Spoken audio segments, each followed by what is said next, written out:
ئێمە مەجموعە ڕێنمایەکماندا بتوانین وەکو حەزرێکی جوزئی لەسەر مزگەوتەکان هەڵبسێ، یعنی چەند فەرزەیەک ئەو فەرزانەی لە کاتی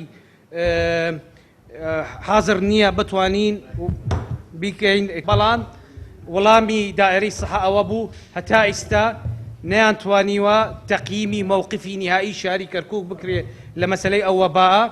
شەشی ڕەمەزان ئێمە کۆتایی ینی بەیاری کۆتایی دەگرێت لەسەر مەوقفی نهایی شاری کەرکووک.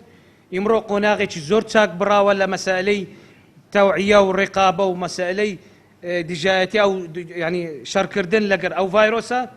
هەتا ئێستا ینی نەفەسی قیادەی عملیات و مەسائلی حتا محافظ لەگەر ئەوە بووەکەوە ڕێگامان بدەنێ، بەڵانیش ئەوش دەکەینە ئوموری جوزئی، ناتوانین حیات لە هەموو ژیانێک لە قۆناغەکانی بەتەمیعی بگەڕێتەوە هەر کاتیش مزگەفتەکان.